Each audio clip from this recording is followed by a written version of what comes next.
Yo, what's up, y'all? Welcome to my channel. That was a really weird introduction. But anyways, welcome to my YouTube channel. I'm pretty sure I'm gonna get bugs in my hair for standing too close to a flower bush, but look how pretty it is because it's spring. This video, I'm going to be talking about helpful tips and life at Korea University as an international student. So stay tuned because it's gonna be a lot about me talking. So this could probably get really boring, but also really fun. I'm sorry to creep y'all out, but on to my next topic of life. Or whatever. I'm really glad no one's here right now because I look like a weirdo. But I don't care. So let's just get into it. I'm gonna just tell you more about myself just to give you kind of like a background of my experience, and I don't really want to misinform you guys, so I'm only gonna tell you what I actually know. So I am a marketing and international business major, and my school actually partners with KU, so I didn't really have to go through like registering or like doing my own research about the school so much because I've had assistance through a program at UH called Mix. I highly suggest you find out if you guys have a study abroad program and if there's an office or people that you can talk to, and definitely try to talk to like past students that have went abroad. So a lot of people are probably wondering like, do they even teach in English? And yes, they do. So Korea University is a very, very well-rounded school in the sense that they welcome international students, and like their international programs are amazing. So a majority or a good handful of their classes are actually in English. I'll probably provide a link down below about all of the website that links you to like the courses and which ones are in English, but they have a lot. Like you can even type in on Google Korea University like English courses or whatever, and they should pop up. And I remember seeing like an entire document of like pages of classes that are offered in English. So don't worry about that too much. And in terms of like transferring credits, you really have to go to your school, like your home university, to talk about all of that with like an advisor or something, because there are classes here that are similar to classes back home or in your home university, and I think there's an option for, I want to say there is an option for all schools, but I know for UH for sure, you can petition your classes and like if submit a syllabus and like the background information of the class, and then a board will review it, and then they'll approve or deny whether or not you can get credit for it. So that's definitely something you should look into if you're scared that you don't have enough classes to take while you're abroad, or if you're scared if like that's going to be one of the things holding you back. Going into the level of difficulty or just like the course load, kind of like a background about what school is like here. The schoolwork definitely is doable. I'm taking all business classes, which I was afraid of doing because I thought that I was going to be like drowned in like work and not having enough time to go out and actually explore Seoul. But with 4 like major business courses, I'm actually doing okay. I don't feel like I'm overwhelmed with the amount of work I'm getting. But definitely do consider that a lot of the classes here, they do require like some amount of group work and like of course your individual assignments as well. So one of the things that I had to like put into my schedule, like consider, was how many times am I gonna have to meet outside of class to work on group projects and group papers and whatnot. Those are time consuming, but honestly it's a really great way to meet students and get to know people here. I don't see so much of it affecting like my free time. I actually feel like I have a lot of time to explore and still balance out school, especially since of course I'm not working and I don't really have a lot of responsibilities while I'm here. The classes here are great. The English professors, they have an accent, but like it's not super difficult to understand, and they make it really accommodating for international students, and I was actually really surprised by that. To backtrack off of that, I really do suggest that you guys take whatever is required for your school, like whatever amount of credits it's required. I'm only required to take 12, so I decided to take 12, and it just gives you much more time and flexibility, I guess, to do what you want to do. Like there's an entire country to explore here, so I feel like with 12 credits I'm able to balance out, you know, really getting into like the Korean academics and whatnot, and being able to actually explore Seoul. So those are really I think that's kind of my tips and opinions for that. But definitely look through the course catalog. That is number one. Just always look through it.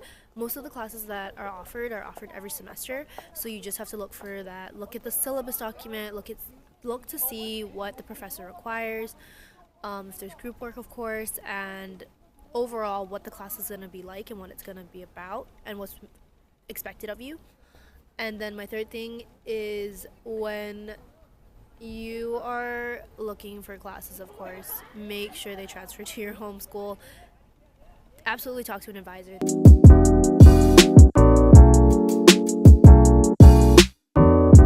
Okay, and then just to talk about kind of like midterms and life as of right now, I actually finished 2 out of my 3 midterms that I'm required to do.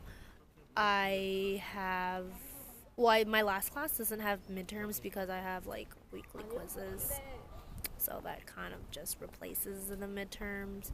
I actually don't know if I like taking quizzes weekly or if I'd rather just take a midterm because every week I read literally like an entire chapter and then I have to take a quiz on it. Back at my home university, a lot of the times professors give out like study guides and like they really kind of try to tell you exactly what's on the exam. Here it's kind of like independent studying, I guess, in a sense. I actually like it in a way, but I kind of wish they gave out study guides.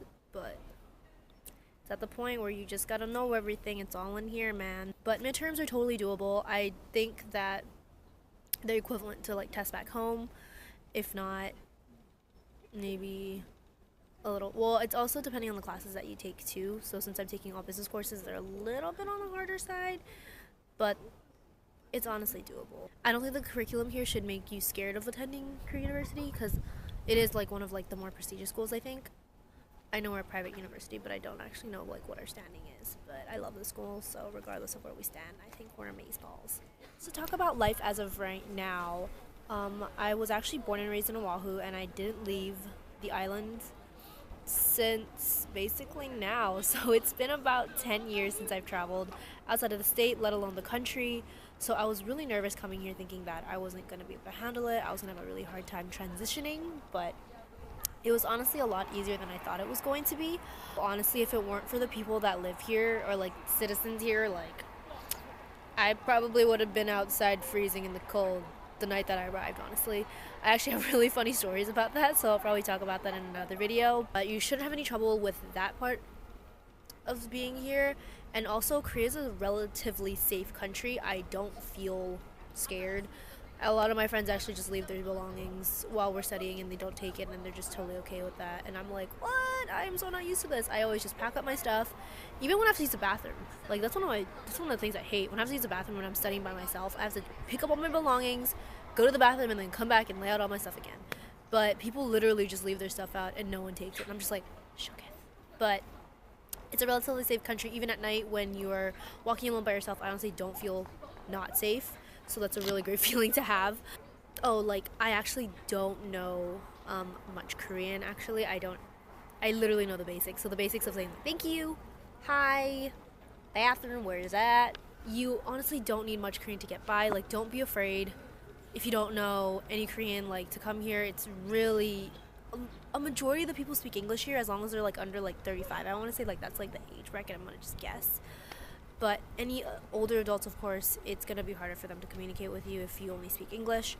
I suggest learning just like a bit of Korean just to get by, but you really don't need it. Even when it comes to like ordering foods at restaurants, I literally just point at pictures and just ask my favorite question, how much? So that is like my go-to catchphrase. How much is it? Where's the bathroom? Thank you, hi. Those are probably like the most important words or like phrases that you're going to need to know here. But even without it, you'll be fine. I don't even think you should stress about that. That's like the least of your worries here. But living here is great. Everything's so cheap. Like even through my other vlogs, you're gonna notice that I spend literally under $7 for an entire meal. Like I can have like technically 2 meals with $7 because I'm so full. But it's amazing. Like the food here is great. Like it's not processed.